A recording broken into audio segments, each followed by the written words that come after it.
Are you looking for a school that makes your dreams come true? Then look no further than Tamayus International Schools. Tamayus Junior School in Uganda and Tamayus International Academy in Rwanda. Tamayus International Academy is a day and boarding school located in Musanze and offering a Cambridge International program. Surrounded by a cool, beautiful environment, founded on Islamic values, though it warmly welcomes all religions across the globe. Tamayus International Academy aims at producing practically skilled learners with academic knowledge, morally understanding, and socially skilled who are ready to compete internationally. Join us today at Tamayus International Academy. We make your child's dream a reality.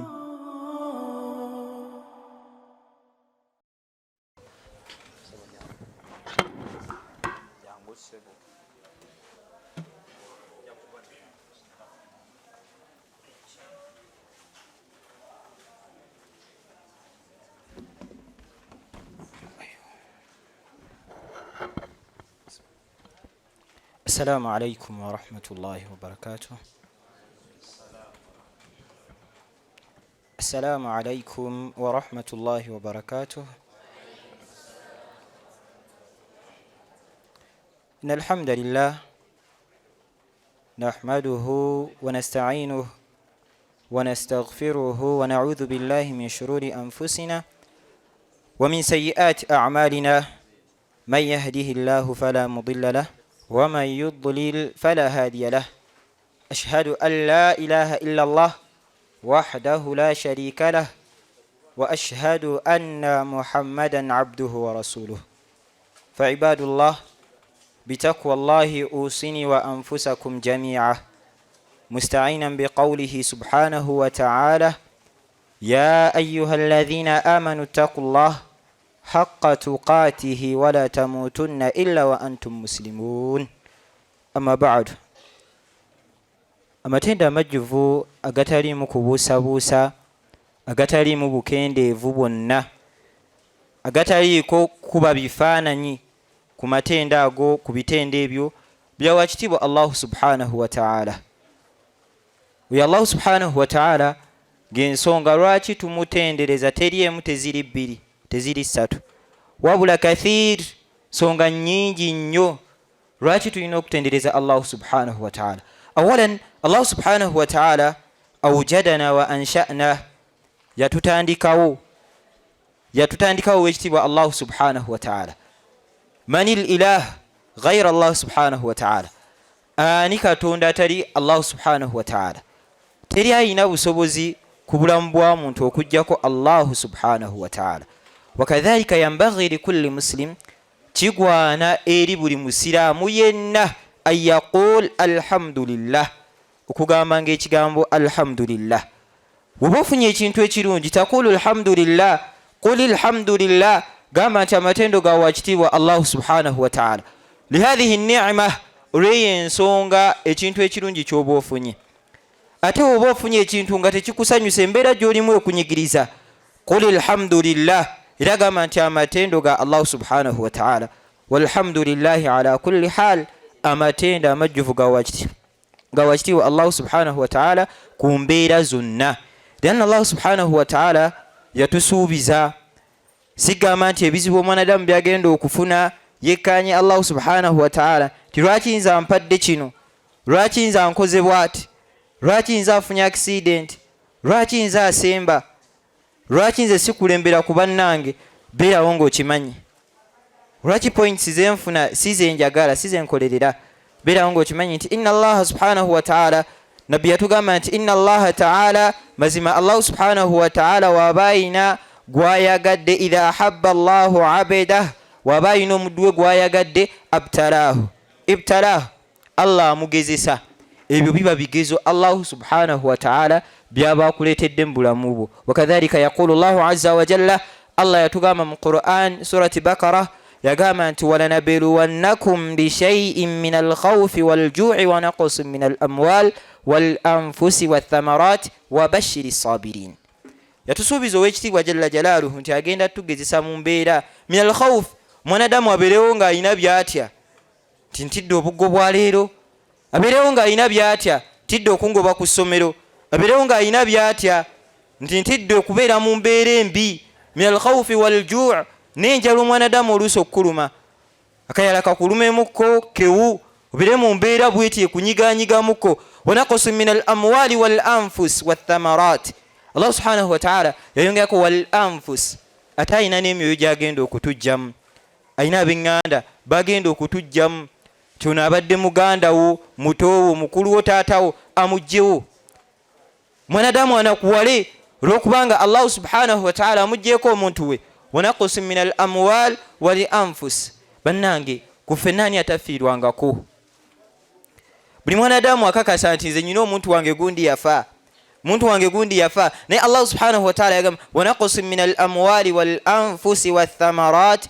wabashiri sabirin yagamba nti ate sanyusa abo abagumiikiriza alladhina idha asabathum musiba ababakkiriza bonna Allah bwe yali ayogerako idha asabathum musiba webaba balina obuzibu bwe bafunye waliwo ensonga ebaguddeko waliwo ekibazitoweredde mu bulamu bwabwe qaalu inna lillahi wa inna ilaihi raji'un bagamba nti mazima ffe twava eri Allah subhanahu wa ta'ala kufenna buli omu akikakasa omusiraamu ti annahu min Allahi tabaraka wa ta'ala ye yava wa Allah subhanahu wa ta'ala wa inna ilaihi raji'un era eri Allah subhanahu wa ta'ala gye bagenda okubeera nga baddizibwa kitegeeza embeera zonna ezibazize mu bulamu bwo manya nti lillahi tabaraka wa ta'ala byonna bivudde wa Allah subhanahu wa ta'ala wa inna ilaihi raji'un era ensonga ezo gy'ogenda okuziddiza kitegeeza obulamu bwo wona amala okukissaamu ekintu ekyo nti byonna byenfuna bya Allah subhanahu wa ta'ala bivudde wa Allah era bigenda okujja mu bulamu bwange bivudde wa Allah subhanahu wa ta'ala ogenda kutambulira mu bulamu nga bwewufu nnyo gy'oli ogenda kuwangalira mu bulamu nga toyina kyotya ogenda kuwangalira mu bulamu ng'ebizibu ne biba bizze byenkana kyomanya ogenda bivaamu bi'awuni llahi tabaraka wa ta'ala ku lw'obuyinza bwa Allah subhanahu wa ta'ala kifola tugambye nti tulina okumutenderezanga olubeerera Allah subhanahu wa ta'ala tuddako okusalira ku mbaka Muhammad sallallahu alayhi wa sallam ng'oyo mbaka Muhammad sallallahu alayhi wa sallam waba ayogeddwako tulina okumusalira mu kumusalira ffe abasinga okufunamu abasiraamu buli wetusalira omubaka Muhammad sallallahu alayhi wa sallam ffe abasinga okufunamu lianna man salla alayhi salatan wahida omuntu yenna wamusalira olusalira lumu sallallahu alayhi ashara Allah subhanahu wa ta'ala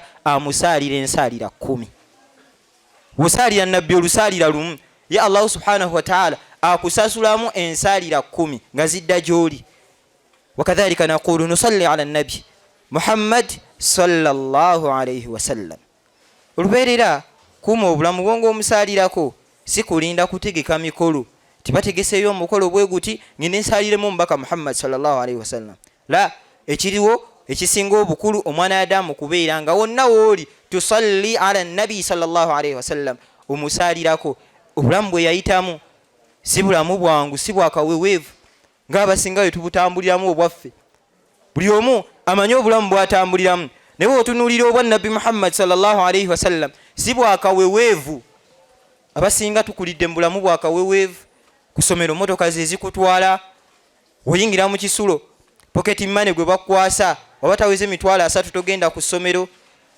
naye otunuulira obulamu bwa nabbi sallallahu alayhi wa sallam okuviira ddala ng'akyali mu lubuto lwa maama we annahu wulida yatiman ombaka salatu wassalam bamuzaala taata yafadda taata yafanga nabbi akyali mu lubuto wakadhalika nabbi sallallahu alayhi wasallam naakulira mu bulamu nga mulekwa maama wangalako ne nabbi emyaka gye yawangala naye ne maama naafa bamutwala ewa jjajja ne jjajja naafa nga buli gwayitako alina okufa hatha huwa Muhammad sallallahu alayhi wasallam obulamu bwe yatandikiramu bwebwo kuyingira ensi nga toyina muzadde abantu ababaddeko mu bulamu bw'abamulekwa buli omu abamanyi kigondi ono obulamu bwayiseemu tebubadde bwangu obulamu bw'okubeera mulekwa bukaluba era kyovula nabbi sallallahu alayhi wasallam mu surati Duha Allah we yali amugumya yamugamba nti alam yajidika yatiman faawa yamugamba owange Muhammad sallallahu alayhi wasallam esaawa eno da'awa ekumenya ebizibu byoyitamu olaba bye bingi naye alam yajidika yatima fa'awa sikusangangako mu mbeera ng'oli mwavu, oli munaku, tolina muntu wo yenna, tolina taata, tolina maama. Fa'awa ne tukuwoola, ne tukukuza, ne tukulera.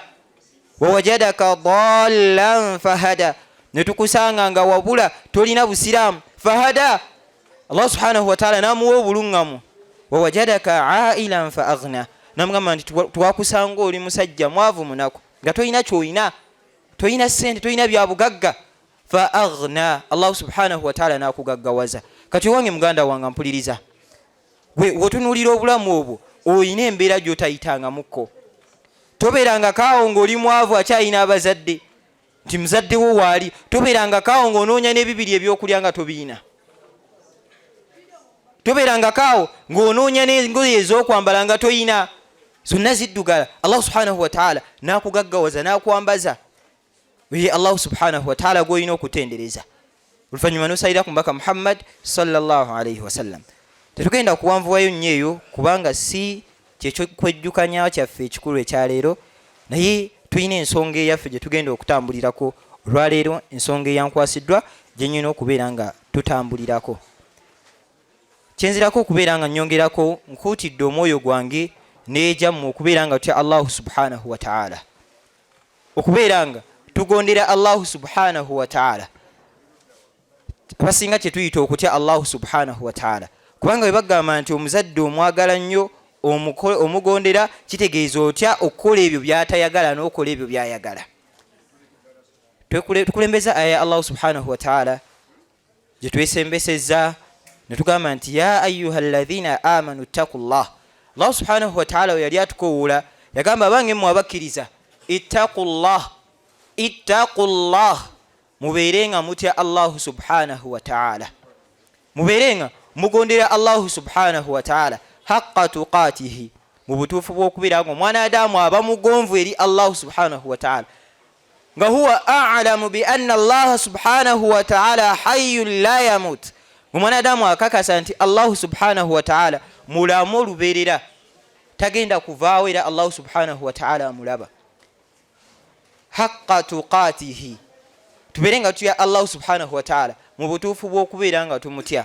Awo basinga tulina omumanya ayitibwa Imaamu Ibn al-Ahtani, we yali ayogera mu nnuuniya ye. Ekigambo kye Ibn al-Ahtani nkyagala nnyo, kikozesa nnyo nga tuuse ku aya eyo. We yali aginyonnyola yagamba nti wa in kunta fi makanin batinin, yagamba nti omwana Adamu yenna ne woobeera mu kifo nga kyekusifu, wooli teryakumanyi. Tugeze ovudde mu ssomero lino n'otambula ku kyalo, gy'oli teryakutegeera. Oba abasinga we tuva ewaka ne mujja ku masomero, tutuuka ku masomero nga banno tekuli amanyi mbeera zo, tekuli amanyi nti oba oli musiraamu oba muwala osobola n'okuggyako akakaaya, okuggyako ng'olina sigira eyinza yo okukulabisa nogamba nti ono musajja musiraamu oba mukazi musiraamu. Naye omuntu asobola okuva ewaka n'aggyako akakaaya, asobola okuva ewaka n'ajja wano okusomera omulenzi abadde empale ng'enywera bulungi mu kiwato nekka wansi wa kabina, abadde asalira enviiri ezitegeerekeka natandika okusala ekimemeya kulyaza amaanyi omutwe. Naye yagamba wa in kunta fi makanin batinin, newobeera mu kifo kyonna. We yali annyonnyola ekigambo ekyo ittaqullaha haqqa tuqatihi, yagamba newobeera mu kifo kyonna.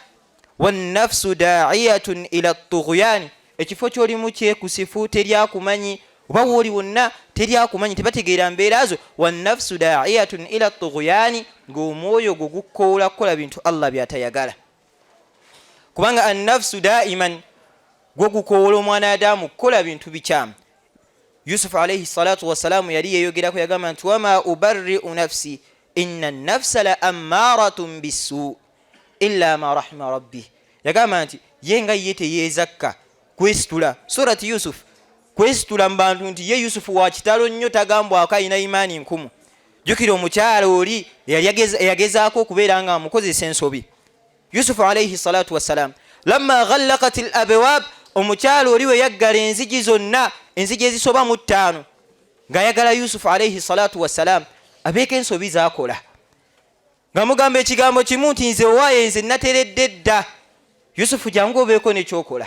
Faqala Yusufu nga ye agamba kimu maadha Allah, a'udhu billah, nga yeekingiriza eri Allah subhanahu wa ta'ala eri omukyalo ensobi gyagenda omukozesa yesibidde mu kisenge munda eyo enzigi 7 tasuubirayo na muntu yenna kubeera nga amulaba naye nga Yusufu alayhi salatu wassalamu akakasa nti Allah amulaba era nga mugamba kimu ma'adha Allah nvaako ndeka a'udhu billahi minash shaitani rrajim ofuuse shaitani gyendi ma'adha Allah kati kyeyagamba beerawo nga naawe oli kumbeera bwekyo tinkeesa oliwo oli omwoyo gwo gukkoola kukola bintu bikyamu gosobola okwekingiriza Allah subhanahu wa ta'ala nogamba nti bannange Allah ndaba Yusufu nga mugamba kimu Allah ndaba tomulaba naye nze ndaba naye yamaliriza agamba ti omwoyo gwo gukoola kukola bintu bikyamu illa ma rahima rabbi okujjako oyo Allah gwaba asaasidde kati naawe fuba Allah subhanahu wa ta'ala abeerenga akusaasira Ibn al-Ahtani kyava yagamba nti wannafsu da'iyatun ila at-tughyani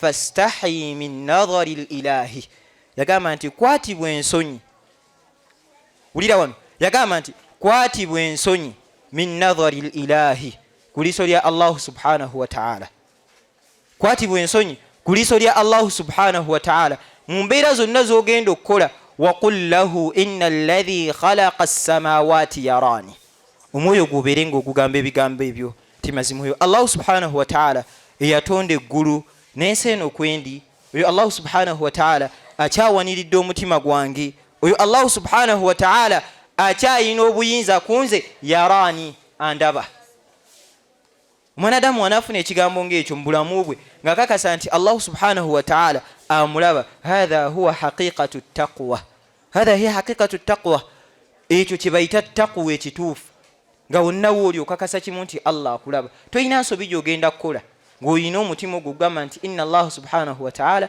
yarani Allah ndaba kituyitamu ittaqullah haqqa tuqatihi tubeere nga tumutya mbutuufu bw'okubeera nga tumutya nabeera nga tumalirizayo Allah subhanahu wa ta'ala ng'agamba wala tamutunna illa wa antum muslimun yagamba nti ate okufa tekututuukangako okujjako nga tulimu abo abaddu muslimun abaddu abawonye abaddu abasiraamu okujjako ng'oli mu bantu abasiraamu naye nga kyoli essaawa eno bwe bayita obusiraamu omusiraamu yenna waba awulidde amateeka ga Allahu subhanahu wa ta'ala abeera n'ebigambo bibiri sami'tu wa ata'tu lino etteeka lya Allah baliŋŋambye ndiwulidde ate ŋŋonze ngenda ddikolerako naye abasinga aktharu nnaas abantu abamu abeerawo nga amateeka ga Allah subhanahu wa ta'ala newe omubuulira Qur'ani yonna n'ogimuddiza mu lulimi lwategeera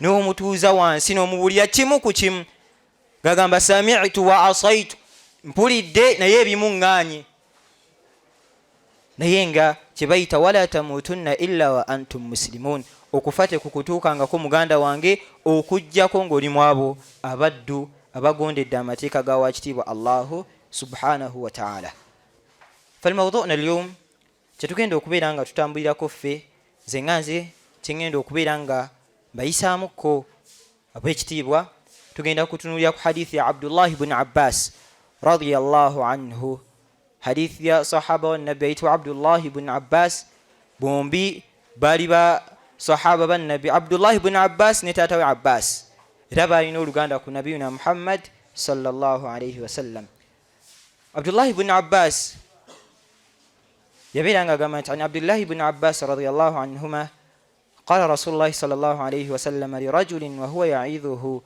mbaka sallallahu alayhi wa sallam yali ayina sahaba gwabuulirira sahaba nabbi ayina sahaba gwe yali abuulirira kitegeeza naawe omwana Adamu osobola okubeerawo n'owuliriza okubuulirirwa okubeera nga kuzze gy'oli kati nabbi sallallahu alayhi wa sallam ayina omusajja yajja nabbi n'atandika okumubuulirira naye ebigambo bye yamugamba ightanimu khamsan qabla khamsin yamugamba ightanimu khamsan qabla khamsin yamugamba nti owange ensonga 5 zikozese bulungi mu bulamu bwo ensonga zino 5 zikozese bulungi qabla khamsin ng'ensonga zino 5 tezinnajja mu bulamu bwo automatically nabbi bw'ayogera ekigambo ng'ekyo kitegeeza either ku bino ebibiri omwana Adamu agenda kubeerako n'ekimu oba ku nsonga ezo 5 essaawa yonna akyuka n'ava mu eno n'adda mu eri ate nga kyekisinga obukulu obungi abanadamu abasinga ensonga zino 5 bazitambuliramu. Nabbi sallallahu alaihi wasallam ensonga gye yakulembeza yamugamba nti shababuk qabila haramik, yagamba nti kozesa obuvubuka bwo emyaka gy'olimu, kozesa emyaka gy'olimu qabila haramik, nga emyaka gy'okufuuka muzeeyi teginnajja. Kozesa obuvubuka bwo nga tonnakaddiwa. Abanadamu abasinga obuvubuka bakiraba nga kintu kya wansi nnyo, kiseera kya kukoleramu mwanadamu byayagala, okuba kukola fujja akole, okuba kuweza bakyala kukwana akwane nga wayagala. Abavubuka ebiseera ebisinga okuba kuba zaala, omulenzi agendeko mu zaala asibe balansi asale ku kimemeya, si bye biriko? Omuwala atambuleko ng'enviiri ziri bweru nga yambadde kamini. Yagamba nti ightanimu khamsan qabila khams, kozesa ensonga zino 5 ng'ettaano tezinnajja mu bulamu bwo. Eyo ensonga gye yakulembeza. Yagamba nti shababuk qabila hiramik, gwebuuzanga kumuko ku muzeeyi n'omubuuza biki bye wakola mu kiseera kye ekyokuba ng'oli muvubuka. Mu buvubuka bwo biki bye wakola? Era abasinga kugamba ffe twakola ebintu bingi, twenenyeza bwenenyezi Allah saaweeno. Naye shababuk qabila hiramik, kozesa obuvubuka bwo nga tonnatuuka mu myaka gya kukaddiwa. Otunuulira abantu abaatukulembera, waliwo abaakozesa obuvubuka nga babukozesa mu mbeera ennungi, ne wabeerawo ate abaakozesa obuvubuka bwabwe nga babukozesa mu mbeera enkyamu. Ate buli kintu kirina kyekiviirako maaso eyo. Wewegendereza omuvubuka weyeewa ekitiibwa nga yakavubuka bw'ati, weyeewa ekitiibwa natandika nga takkakkanya abantu, naye agenda kutuuka nga takkakkanyizibwa. Teri agenda kuwa kitiibwa ng'osala ekimemeya. Nkaddamu, teri agenda kuwa kitiibwa ng'osala ekimemeya. Teri agenda kuwa kitiibwa ng'osiba balansi. Teri agenda kuwa kitiibwa nga toyisa sikaati. Omuwala teri agenda kuwa kitiibwa ng'ebisambi obiyisa bweru. Teri agenda kuwa kitiibwa ng'enviiri oziyisa bweru. Abalenzi bamanyi n'okujerega emitwe gy'abantu. Teri agenda kuwa kitiibwa nga gwe olulimi lwo wavubuka naye ng'olulimi lwo luyitako bigambo bya buwemu. Taliyo. Wakadhalika walau kana majnun, ne waba mulalu tasobola kuwa kitiibwa. Gwe weegendereze, otunuulira omukyala ayambadde mu nnyambala y'Ekisiraamu, otunuulira omukyala ng'ayambadde mu nnyambala nsiraamu, n'omukyala ayambadde mu nnyambala gy'ayagala, omusiraamu aweebwa credit, aweebwa ekitiibwa, aweebwa ekitiibwa. Abavubuka, gw'osanga omuvubuka asibye balansi gw'obuuza ti bannange salaamu alaikum, oli otya, bigenda bitya, njagala kuba oligenda wano, tosobola. Naye shababuk qabila hiramik, obuvubuka bwo nga tonnakaddiwa, ekiseera kino ky'olina osooka okukozesa. Min qabil, mu bantu abaatukulembera tulinamu be tuyita ba ashabul kahfi. Surat kahfi esomebwa nnyo olwokutaano, kiri sunna omwanadamu okugisoma olunaku lwokutaano, ne osomako aya 10 ezisooka ne aya 10 ezisembayo, kimala. Naye ng'ekisinga obukulu, ekisinga obulungi kugisoma yonna. Mu surat kahfi Allah alina abavubuka be yatunyumizaako, naye eri gye amalayo aya ezo yagamba nti innahum fityatun amanu birabbihim wazidnahum huda. Yagamba nti abantu abo baali bavubuka, mu buvubuka bwabwe bye baakoleramu byali byewuunyisa. Baasenguka min baladi shiriki ila al-kahfi, kuba tebaasukkawo, baatambula ne bava mu kifo we baali basukkidde abantu okukola effujjo ku Allah subhanahu wa ta'ala. Annaasu kaanu yushirikuuna, abantu baali bakola shiriki, nga n'abavubuka bano bambi basajja batuwe bali embeera ebanyiga.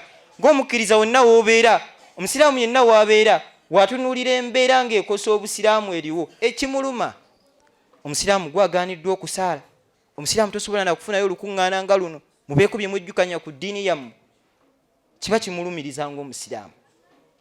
Kakati innahum fityatun amanu birabbihim obukkiriza bwe balinamu Allah subhanahu wa ta'ala bwe balaba embeera ng'esusse wali okubanyiga hajaru basalawo basenguke min hadhihi almakan bave mu kifo ekyo ila makani al-ukhra bagende mu kifo ekipya naye ala tariq bali bagenda mu lugendo lwabwe kisa tugenda giyita mu bufunze olw'obudde bali batambula mu ntambula yaabwe bave mu kitundu kino ne wabaawo embwe yabeesibako hatta yaqulu ba'du al-ulama fi al-qasas mu kristo ezimu bagamba nti embwe n'abavubuka bano bagezaako gigoba ogijjako tiddeyo eri gye bava Allah subhanahu wa ta'ala nga bwe tumanyi nti innama amruhu idha arada shay'an yaqula lahu kun fayakun waba alina kyayagadde alagira bulagizi kibe ne kiba abavubuka bano bwe bagezaako okugobaganya embwa Allah subhanahu wa ta'ala yagisaamu ekiragiro kyakwogera hadha aya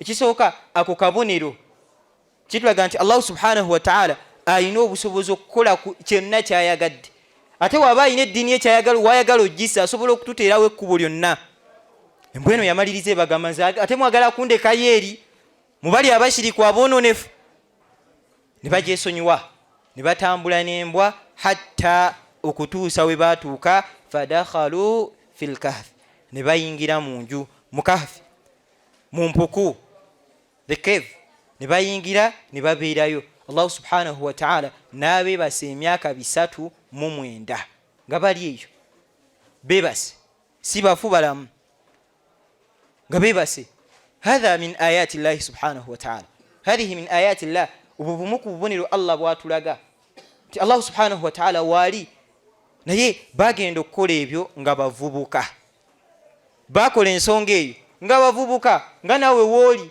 osobola okusenguka okuva ku kyalo nti eno ewaffe gye tubeera abavubuka bonna bankowoola kukola mirimu mikyamu bye bankowoola okusinza buli omu amanyi mukwano gwe obeera n'emikwano ng'akukowoola kugenda mu luddo obeera ne mukwano gwo ng'akukowoola kuva ku ssala tibudde bwa ssala asooka olindeko tugende betting bavubuka muwala abeera n'akaseera k'essala nga munnamu alina kubira n'akasimu nagamba nti musiraamu sooka ondabira akazannyaako ojja kukanyumiza gyendi teri masannyalaze budde bwa ssala gye mikwano gye tulina naye bano abavubuka bamanya obuvubuka bwabwe tibalina obukozesa ensonga Allah subhanahu wa ta'ala zayagala hatta hajaru bava mu kifo gye baali ne basenguka Allah subhanahu wa ta'ala gye yabeebasiza emyaka 309 nga bali wansi si bafu wabula balamu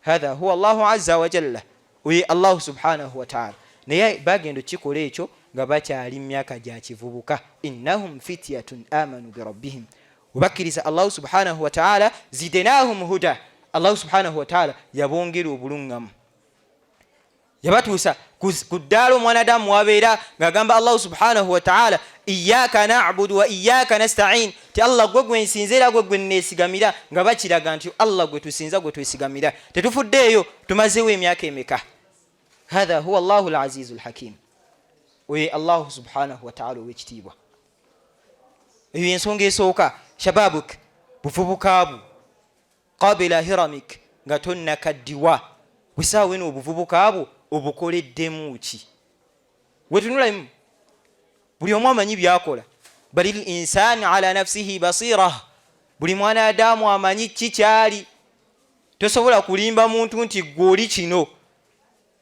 omuntu asaala tosobola mukakasa nti tosaala ti gwe tosaala tosobola era gamba nti gundi nsaala omuntu omulyaza amaanyi tosobola naye mukakasa nti si mulyaza amaanyi era gamba oyo yeebase ne muyisaawo myaka gya kivubuka ezo zembeera ze tutera okutambuliramu mu myaka gino egy'ekivubuka yensonga esooka gye tukyatambulirako shababuk qabila hiramik obuvubuka bwo nga tonnakaddiwa wakadhalika min qabil era mubatukulembera tutuuka ku nsonga eyo y'ekivubuka abantu bangi abakolera mu buvubuka bwabwe ebintu ebirungi nobawo n'abalala bangi abakolera mu buvubuka bwabwe fujjo era ne bamaliriza nga annahum nga bo kennyini bejjusa nga batuuse emyaka gyabwe egy'ekikadde shuf tulina omusajja omu ku baatukulembera wakadhalika sala alima yafutuuka ku ddaala nga mumanyi nnyo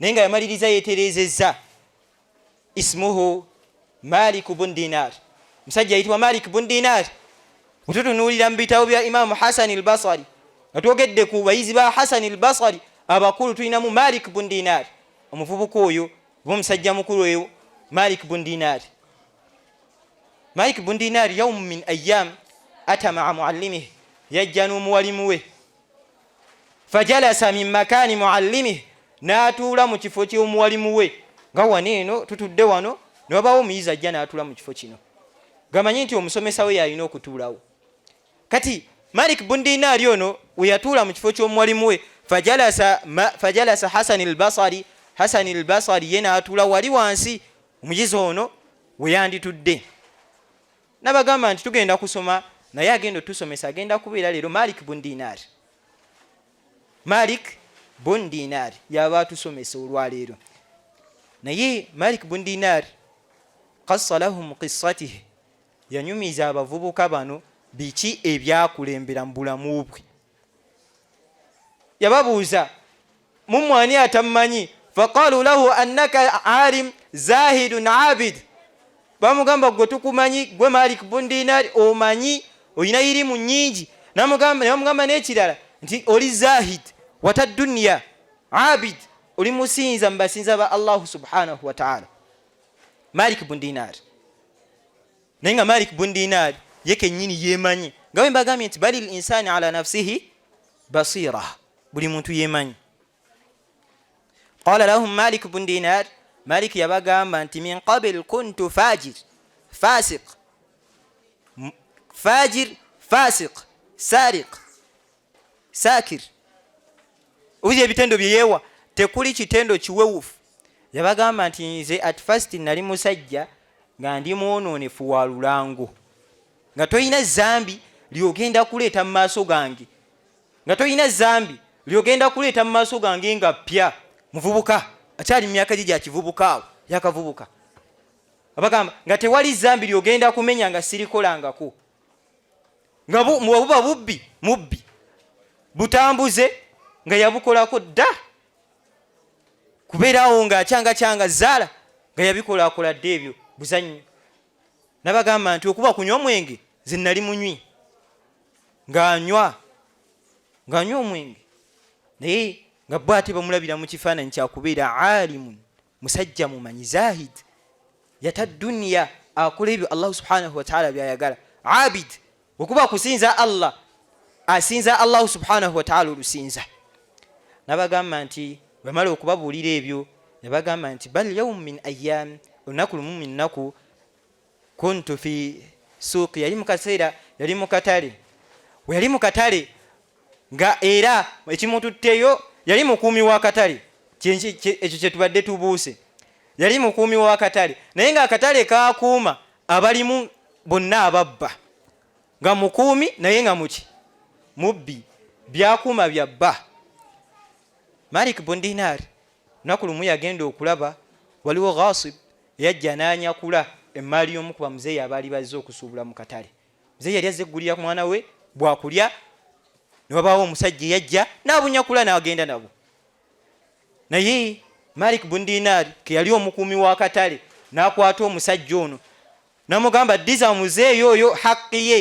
nga nawe omuvubuka olina amaanyi osobola okubaako booteega n'omuggyako akasimu n'omuggyako empale n'omugamba tambula va wano ate anaakugoba nga tali mu mpale tagenda kukugoba omuwala osobola okukuula omusajja n'omulekaawo wakugoba wali erina wali n'owoggana oyo unankwata banajja anaasigalawo agenda naye kudduka kati ono Malik bun Dinar ke yali mukuumi wa katale yajja n'akwata omubbi ono n'amusuuza emmaali yamusuuza emmaali omuvubuka omusajja ono musajja mukulu kyava yamugamba yamwebaza namugamba naye lwaki obadde oyayanira nnyo obugaati buno namugamba ekisooka ana fakir ndi musajja mwavu naye wenzira ye wange n'ebyokulya bino obugaati buno bwentwalira omwana wange ansabira edduwa ansabirako mu maaso ga Allah subhanahu wa ta'ala ate nga tumanyi nti edduwa y'omwana eri omuzadde Allah subhanahu wa ta'ala azaanukula kati Malik bun Dinar kyava yamugamba nti wotuuka ku luno gamba omwana wo ansabireko. Naye edduwa gy'aba ansabire binafsiha, yennyini omuwala we yaba ansabira ye kennyini, naye ansabire eddwa nti Allahumma hdi Malika bun Dinar. Allah waffe tukusaba oluŋŋamya omusajja ono Malik bun Dinar, muwe obuluŋŋamu muvubuka. Kitegeeza n'obuluŋŋamu mwanadamu alina okufuba okubeera ng'asaba Allah subhanahu wa ta'ala amuluŋŋamye mu myaka gye egy'ekivubuka. Kati Malik bun Dinar ono omusajja agenda asabira Malik bun Dinar, agamba omwana amusabire. Musajja babadde banzibye, Malik bun Dinar nyansaza tumusabire, omwana nga asabira ti Allahumma hdi Malik bun Dinar, Allah wange nkusaba oluŋŋamya omusajja oyo Malik bun Dinar. Malik bun Dinar olw'edduwa eri yamusabirwa, Allah subhanahu wa ta'ala atandikira okuyisizaako omusajja ono okukyuka, ave mu mirimu giri emikyamu gy'abadde akola, ajje mu mirimu gino ebirungi Allah subhanahu wa ta'ala gy'ayagala. Malik bun Dinar yatandika mpola mpola, yali tasaala n'addayo mpola mpola n'atandika okusaala, hatta Malik bun Dinar yagezaako okuwasa. Kyetugambye nti essaawa eno byokola mu buvubuka bwo bigenda kukwafekitinga mu maaso, bye bigenda okukubaza mu bantu balamu oba mu bantu ab'effujjo. Kati Malik bun Dinar bye yali akoze, yatuuka okusaba omukyala nga teri amuwa mukazi, nga teri amuwa mukyala wa kuwasa. Bamumanyi musajja mubibbi, mulyazaamaanya, ne wagezaako okulongoosa. Bo bamanyi mani shaba ala shay shaba ale, omuntu yenna avubukira ku kintu nga bamanyi kimu nti kwakaddiira, ovubusa oli mubbi ojja kufa oli mubbi. Malik bun Dinar kyokka musajja watu wagezaako okukyuka mpola mpola.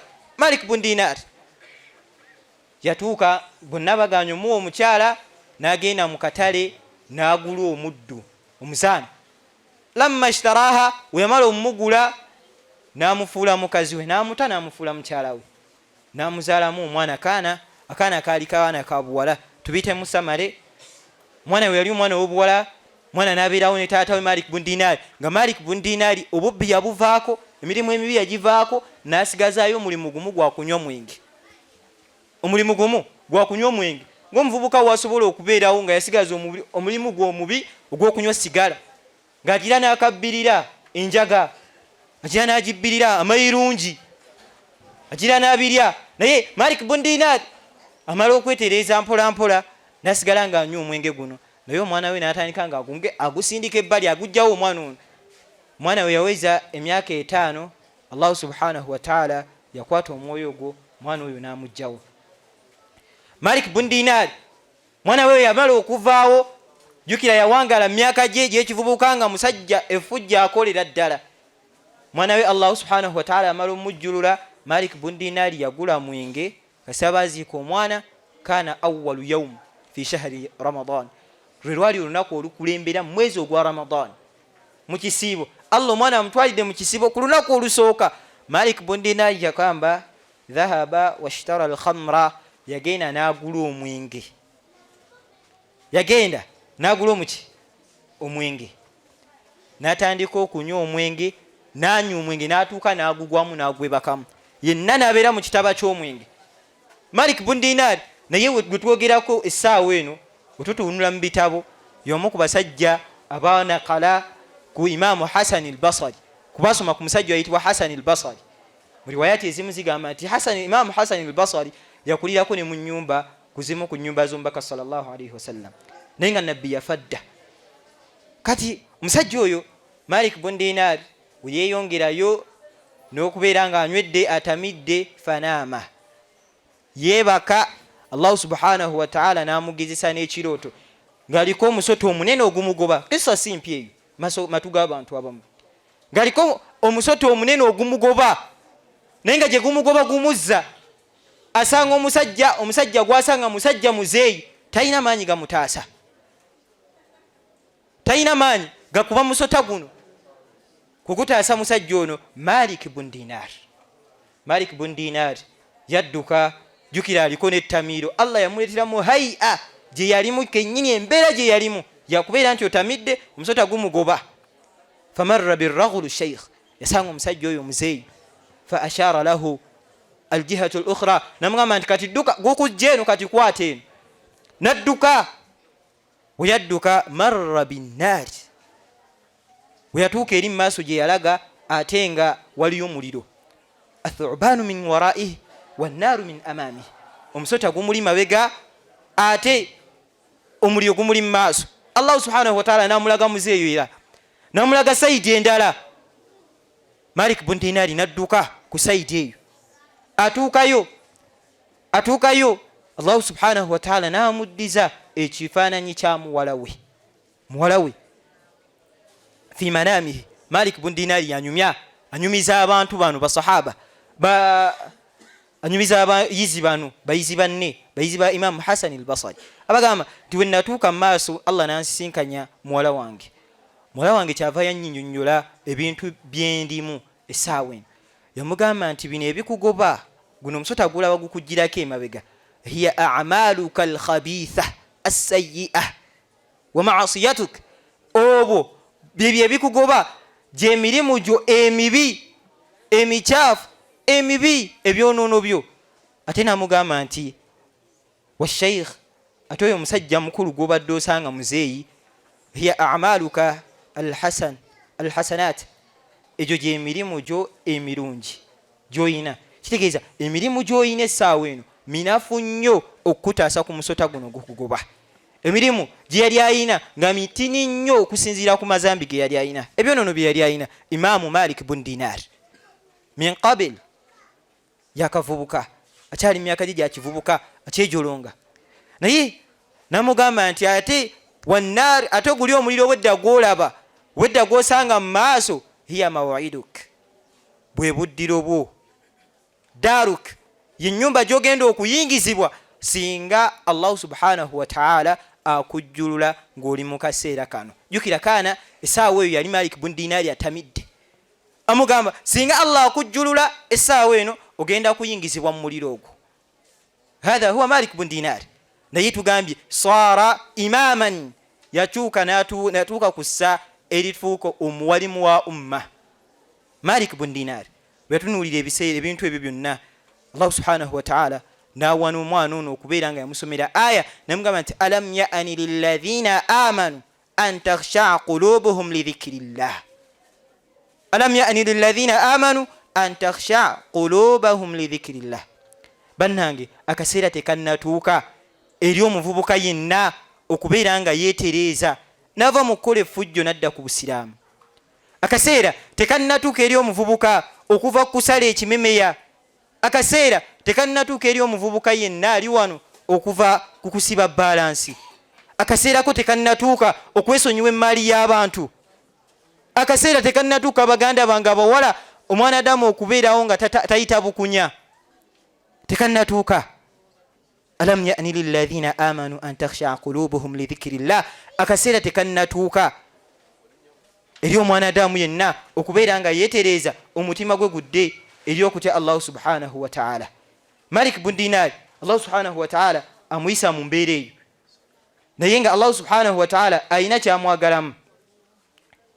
Ayagala Malik bun Dinaari abeere nga atereeza. Yali Allah subhanahu wa ta'ala kyayagala Malik bun Dinaari abeere nga atereeza lidhikrillah wama nazala min alhaq wala yakunu kalladhina utul kitab min qabl fatala alayhim al-amad. Allah subhanahu wa ta'ala namaliriza nga amuwoninga, atuwoninga ffenna abasigadde tibannange tetubeeranga abo abaatukulembera. Allah subhanahu wa ta'ala bantu beyawo ebitabo, weyabala okubawa ebitabo n'ababuulirira amateeka ge Allah subhanahu wa ta'ala byayagala, kubanga buli mwana Adamu amanyi Allah subhanahu wa ta'ala kyayagala. Babivaako fatala alayhim al-amad, ne bawanvuya ekiseera. Mwana Adamu n'agamba nti leero babyogedde ndi muvubuka naye insha Allah. Wakadhalika qala Imamu Hasan al-Basri, yagamba Imamu Hasan al-Basri yennyini, tubadde twogera ku muyizi we Hasan al-Basri yennyini yagamba nti wama zala al-abdi bisharr, yagamba nti omwana Adamu tagenda kweresa kola bintu bikyamu, yasosa kola bintu birungi okujjako nga wakifunidde ekiseera wamugambidde watererera. Naye agamba nti wama zala al-abda bisharr, omwana Adamu tagenda kweresa kukola fujjo kola bintu bikyamu mastamala taswif, ebbanga lyamala nga yeekutte insha Allah nja kutereera mu maaso. essaawa eno ka betting kembadde akapapula ke nasibye kansooke nkaguse kate kaveeko mastamala taswif okubeera nga mwanadamu agamba nti insha Allah nja kutereera mu maaso agenda kumaliriza yeeyonoonye ye nga ye. Omusajja ono kasita yazuukuka yali akyali mu myaka gye gya kivubuka, mwana amusomedde aya ya Allah subhanahu wa ta'ala, akaseerako tekannatuuka. Taata akaseerako ak'okubeera nga ova mu kunywa omwenge, akaseerako ak'okubeera nga odda ku ssala, akaseerako ak'okubeera nga weesonyiwa abaana b'abendi tekannatuuka. Yagamba nti omusajja oyo Imaamu Malik bun Dinar yazuukuka faghtasala, n'anaaba n'ayambala engoye, wa dhahaba lissalati subh, n'agenda ku masjidi asali salatu subh. Allah yamwebasa ekirooto kyonna n'akimuwa ekiro nga kyonna kimunyigiriza.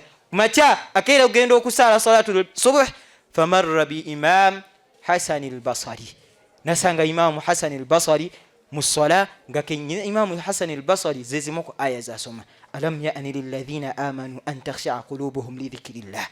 Abanga abavubuka akaseera tekannatuuka emitima gyaffe okubeera nga jidda eri Allah subhanahu wa ta'ala.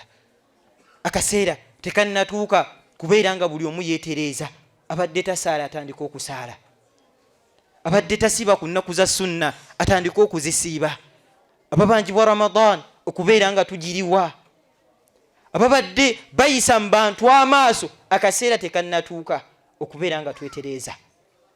Buli mwanadamu amanyi wa waayita. Waliwo hadithi ze tusoma eri mu rawda gye batera zituteera mu nasal. Waliwo hadithi egamba laisa minna man lam yarham saghirana wala yuwakkir kabirana. Hadithi eyo bwe tusinkanako ng'abavubuka tera nnyo okwagala okugiwa. Bannange buli omu agifunemu omulamu ogulimu. Nabbi sallallahu alaihi wasallam yagamba nti bannange si wa muffe man lam yarham saghirana. Emyaka gino egy'ekivubuka omwanadamu giyina engeri gye gimuvugamu, ng'alaba buli kimu akiri waggulu, ng'alaba buli kimu ye mugezi waakyo. Bano abato tabalabawo bayozesa engoyi, bano abato batoobe bakuba engolo, batoobe bakakukkola ebintu bye batalina kukola. Hatta baadhu shabab, abavubuka abamu wabaayo ne busista bwe amaliriza abukozeseza n'ebintu ebikyamu. Bal Nabi sallallahu alaihi wasallam yagamba nti laisa minna, taba wa muffe, man lam yarham saghirana, omuntu atasaasira bato muffe. Lwaki osinkana mu myaka gyo gino egy'ekivubuka, lwaki osinkana omwana omuto ng'asitudde eritaabi lino tamuyambako? Indaka alquwa, oyina amaanyi, lwaki tomuyambako? Naye abamu twesesa bwesesa n'okakwatako mu mutwe n'okakuba n'engolo. Bannange akaseera tekannatuuka, naye yamaliriza agamba nti wala yuwakkil kabirana, n'oyo omuntu atawa ku bantu bakulu muffe kitiibwa. Bannange empisa z'abavubuka ebiseera ebisinga, naddala abaana ab'obuwala, watuuka mu myaka gye egy'ekivubuka atuuka nga maama wa muyisaamu amaaso, tamutwala nga nsonga nkulu. Atuuka naddala ate kigujja bagira muzeeyi sente we zeekwatamu, naye atuuka nga tamina abamu mugaso gwonna. Bannange mirundi emeka gy'otuula wansi ne muzaddewo ne muteesa? Oli muvubuka, mirundi emeka gy'oddayo awaka ne mwogerako ne muzeeyi taata n'omugamba nti taata kino na kino? Nsobi mmeka kati z'okola nga taata tosobola kufukamirako wansi n'omugamba nti taata nsaba kunsonyiwa? Ensobi eno nagikoze, saba kunsonyiwa.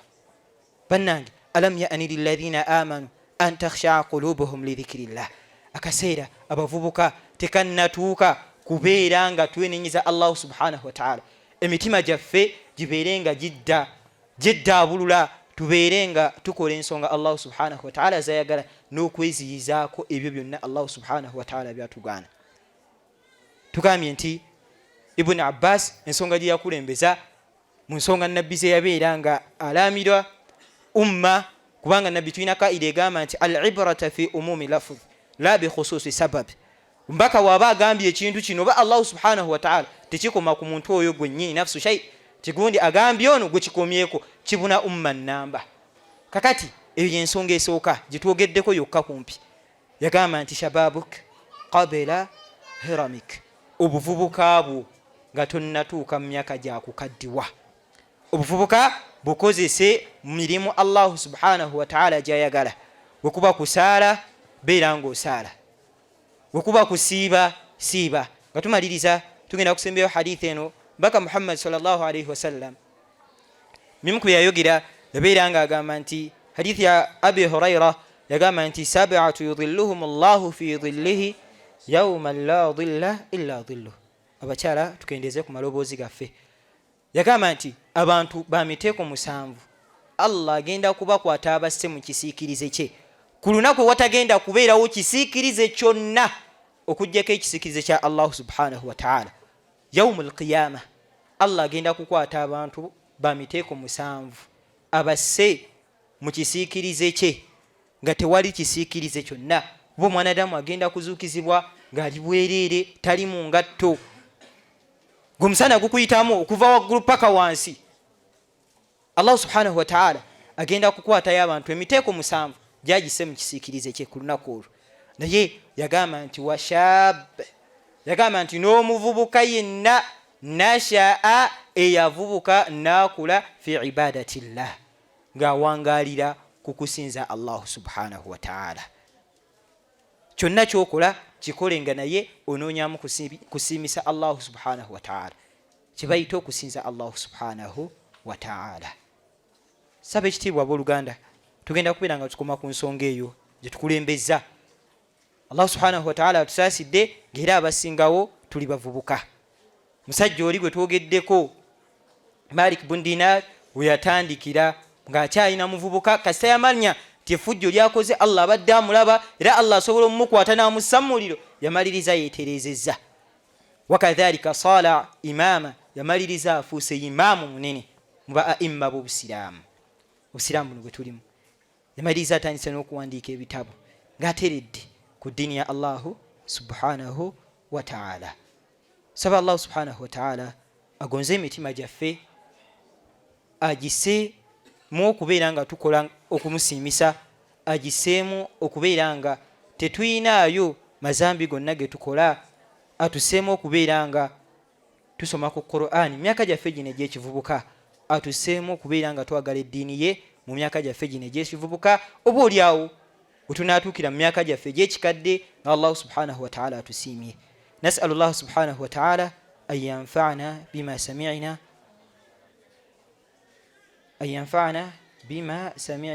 Wassalamu alaikum wa rahmatullahi wa barakatuh.